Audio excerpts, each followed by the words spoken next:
So I'm going to talk today about promoting healthy weights at community and policy levels. As the other speakers talked about, it's one thing to look at what's happening at an individual level, but we've moved away from just thinking about what has to happen with individuals and how do we actually create healthy communities and how do we create policies that can help make the healthy choice the easy choice for people to promote their healthy weights. So I just have a few quotes here from some obesity researchers that really make the point clear that contemporary obesity is actually a natural and appropriate response to the environment in which we live.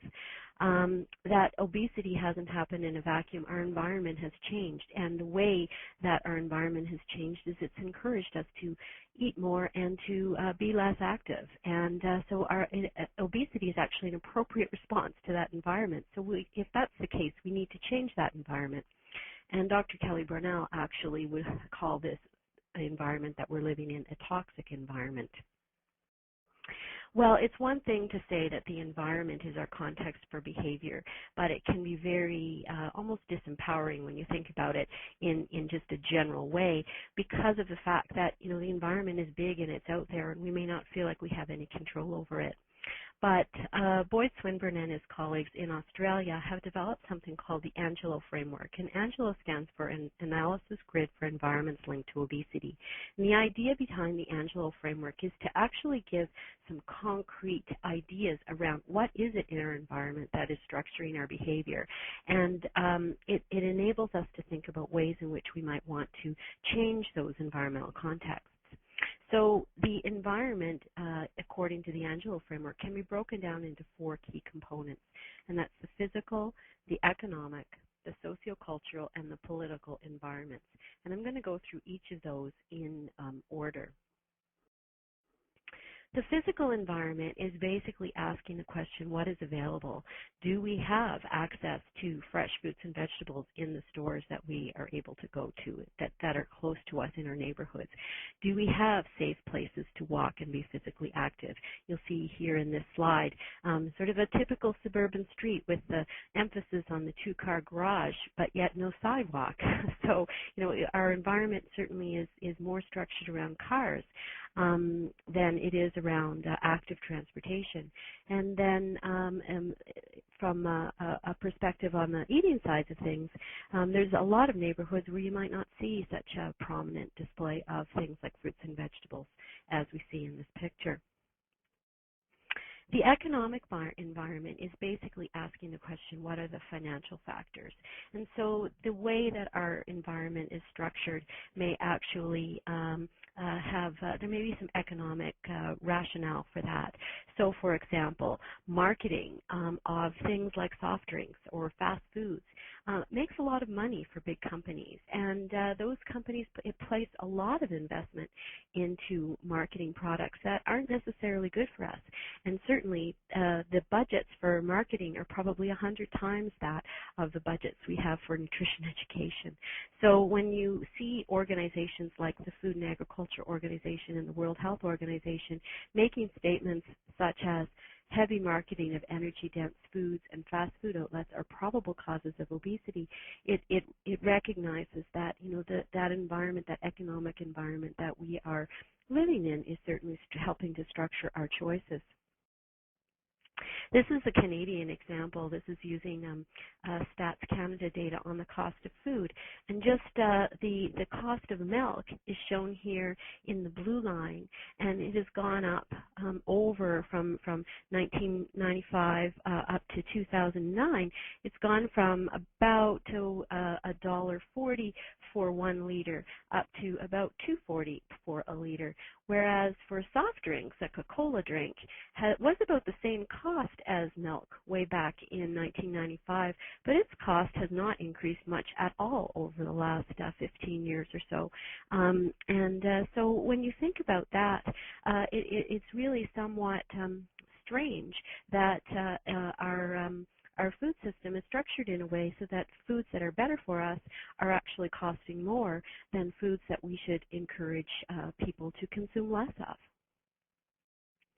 Now, the sociocultural environment is really asking the question, what are the beliefs and values? And we think about culture in terms of ethnicity, but we can think about it even more broadly. In our culture, the idea of sedentary living and overconsumption have become very normalized. And we can think about tobacco and the tobacco reduction movement over the last 20 or 30 years. What has been successful in tobacco reduction is denormalizing smoking.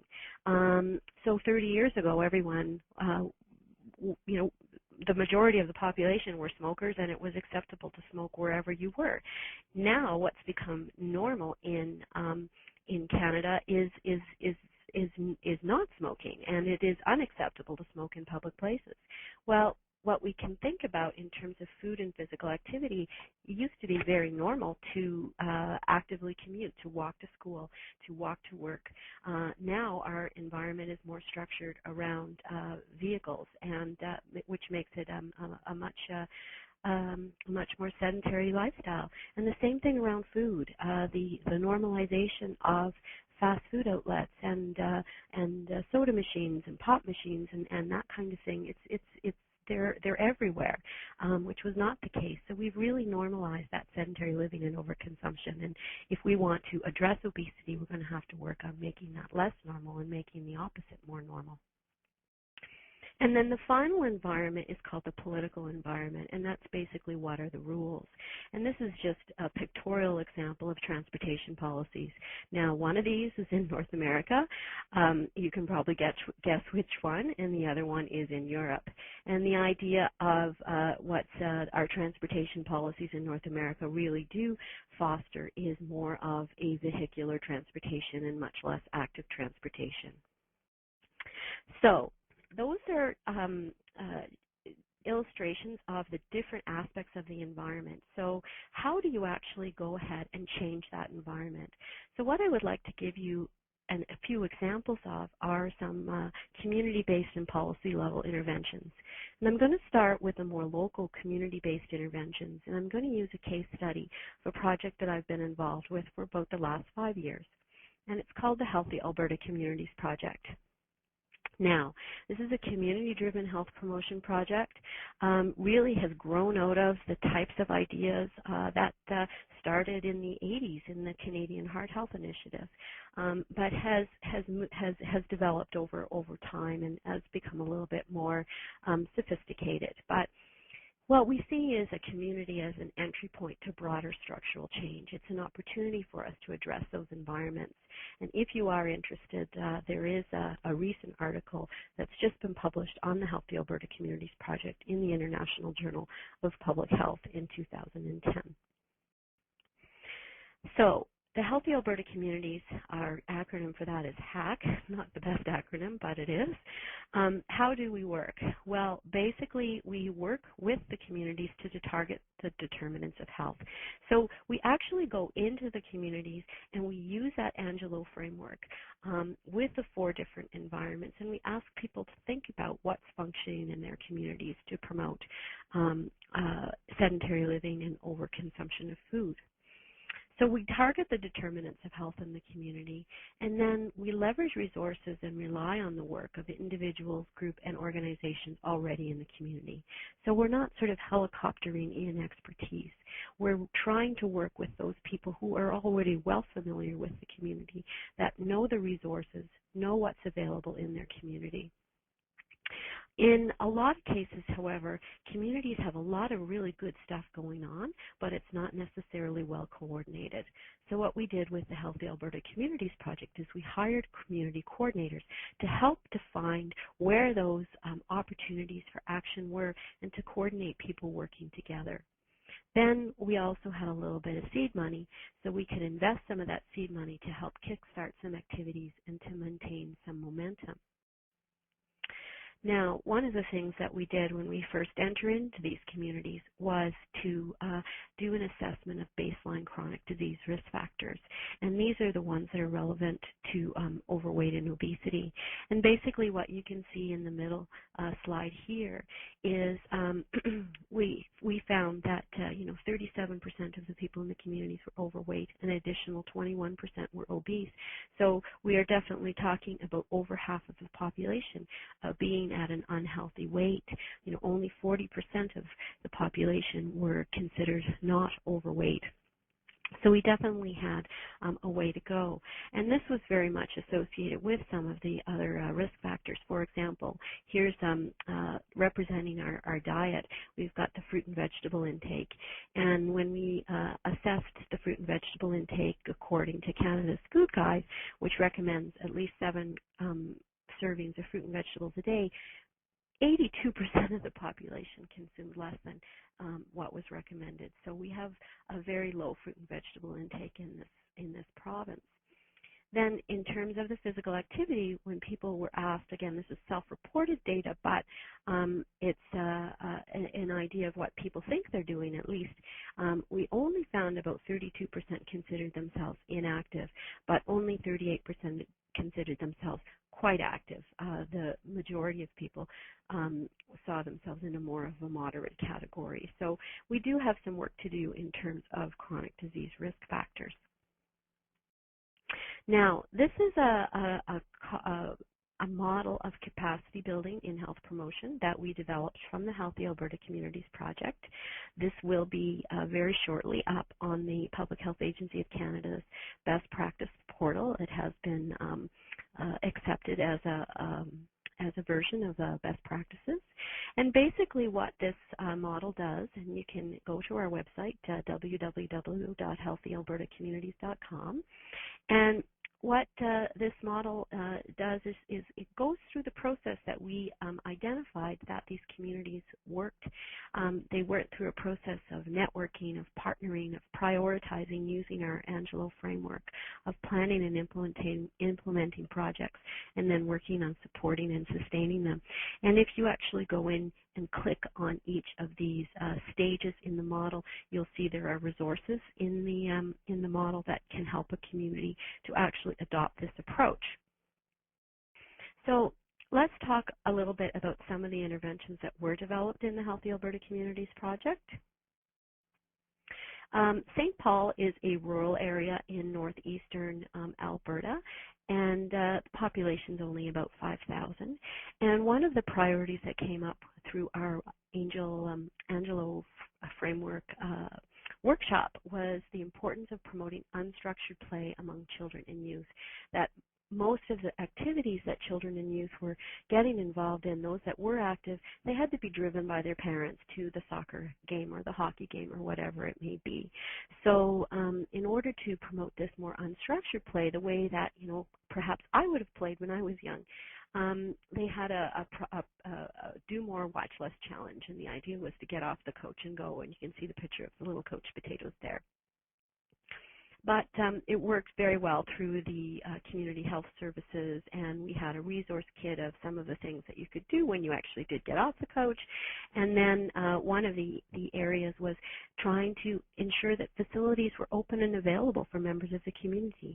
Schools are often, for example, locked up after school, and yet they have great facilities. They have gyms and all of that sort of thing. So we worked with the schools and with the municipality to try to ensure that there was access to those facilities after hours. And then in the summer, we hired leaders to work on the playground so that kids could just play freely but have some supervision when they were around. Norwood and North Central Edmonton was one of our Healthy Alberta communities, and this is actually a disadvantaged, quite transient inner-city community in Edmonton. So it would be sort of a high-risk community, high poverty rates, that kind of thing. And so you would not be surprised that one of the priorities that they identified was to support food security in their community. The problem with promoting enhancing food security, however, is that very often the model that's used is a charitable model. The idea that, if you provide food at the food bank depot and that kind of thing, that people will have opportunity and access to that food. Well, first of all, the charitable model is really it's not a particularly sustainable model in that it depends on the donations of people, but also the idea of charity for one of life's most basic necessities, food, can be somewhat stigmatizing for people who have to ask for it that way. So we wanted to do something different, and the idea that the community came up with was an urban social enterprise project. And the idea was connecting local farmers to the members of the community and bringing local produce in and selling a box of local produce in the community for a reasonable price.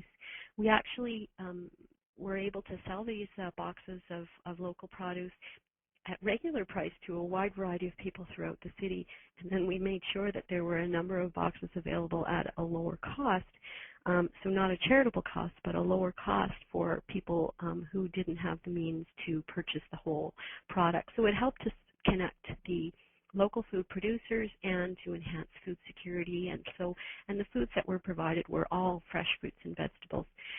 This project is sustainable, and it is working on its own after the initial pilot project that happened in 2009. Now, in terms of how the impact of the Healthy Alberta Communities Project was, we do have some initial data. We're still going through a fair amount of data analysis to find out exactly what happened, but we do know that before and after comparisons of body mass index as a measure of overweight and obesity, we did our initial assessment in 2006, that's the dark blue bar, and we did our post-assessment in 2009, so 3 years later, and that's the lighter blue bar. And what we did find is that overweight and obesity both dropped slightly. I'm unable to tell you whether or not that's statistically significant yet because we haven't been able to do all of the analysis, but we're at least seeing a move in the right direction. And this seems to be coming at a time where in many jurisdictions, obesity rates and overweight rates are rising. So we see this as a promising trend at least. So that's our conclusion then. Our measured body mass index showed positive trends over the 3 years, and we haven't been yet able to compare that to secular trends. So community-based interventions may help to slow the progression of obesity. As I mentioned, we still need further data analysis to enable comparisons and to explain the mechanisms by how that's working. So, in terms of Healthy Alberta Communities as an investment in community for chronic disease prevention, we know that we have some promising and pending evidence, but parallel evidence, such as the example I used before, tobacco reduction, tells us that creating supportive environments does change behavior and attitudes that lead to health outcomes. The community evaluation was really important for us. It was really important for us to build partnerships to value that knowledge and expertise within the community and to enhance the local capacity to act on the determinants of health. We know that changing environments are supportive of healthy eating and that this project in particular has shown sustainability. Our economic evaluation found actually was a very small investment, less than $2 per person per year, and that has grown substantially with additional investment by the communities themselves. Now, one of the things that we found when we were working in the communities, and this is probably not surprising considering that communities are not completely free and independent to act in any way they want as well, that policy became one of the important things to address for these communities. That if a community wanted to change the social environment, part of changing that social environment, particularly the larger social environment, really required moving beyond the community level and going to a more population policy approach. So, for example, if a community wanted to change its transportation policies to make them more friendly for active transportation, very often that would require some political action beyond the community level, perhaps at the provincial level, to ensure that there were resources to do that.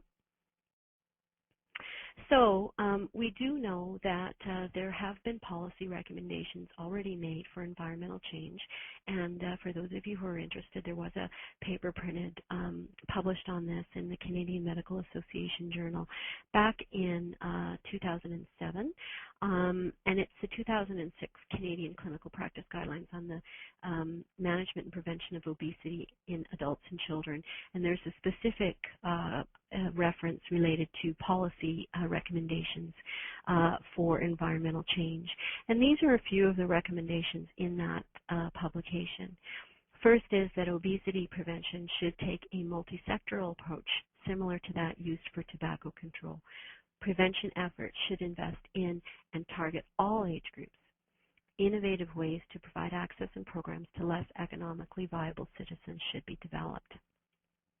And then, of course, research is important. Research is needed to develop, test, and refine effective policies and interventions, such as best practices in obesity prevention, to enhance the evidence base for future public health interventions. So we took what we know about policy recommendations, and we took what we learned from working in communities, and we decided to try to do something about policy.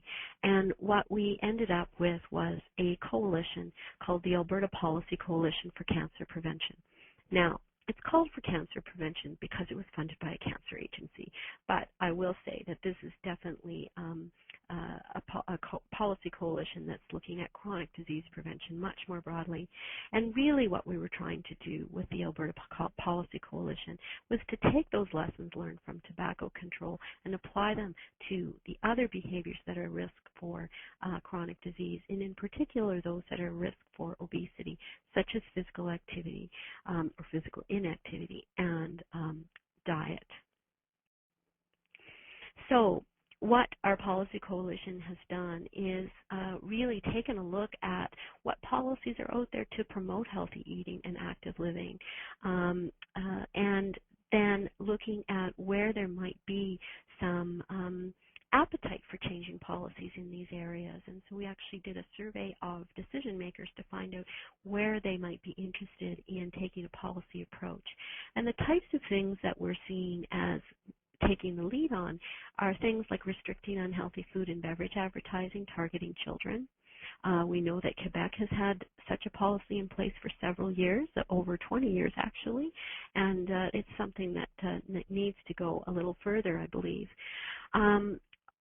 A second policy approach is promoting policies in urban design and zoning that promote active living and healthy eating. So one of the places where we might start is trying to restrict access to unhealthy foods within 500 meters of schools. So, schools open up, and then right next door, a fast food outlet opens up, recognizing that the students may very well be a good source of revenue for them. And we're hoping to be able to advocate for zoning laws that prevent this kind of thing so that the schools are in a healthier environment. We do have Alberta Nutrition Guidelines for Children and Youth, ANGCY, and they have been encouraged for adoption in schools, and many of the schools are working hard to adopt these guidelines. But what we have found is that recreation facilities don't adopt these guidelines. And so, kids go and play hockey and then come out and the only food or beverage choice available to them is a soft drink. So what we're trying to do is we're working very hard on trying to encourage the update of these nutrition guidelines in recreation facilities. And the final lead area that we're looking at is looking at taxation of the energy-dense, nutrient-poor food and beverage choices. So when you think back to that graph that I showed relating the increased cost of milk over time and the lack of increase in cost in soft drinks over time, we think that taxation of soft drinks would be a good way to remedy that sort of strange price disparity. Just to let you know that we're not the only people in the world who are attempting to do this type of work. The Cancer Council in Australia, and this junk food injunction newsletter actually comes from New South Wales, but many of the states in Australia are working on similar issues, and they have an obesity policy coalition in the state of Victoria. And this, they have a little public service announcement where they have this guy called Schamberger who comes knocking to your door, and basically the idea is you wouldn't let him come to your door and try to influence your kid, but you would let him into the television. So it's their policy, their attempt to get policy change around advertising to kids. And as I mentioned, Quebec has had restrictions on advertising to kids for over 20 years now.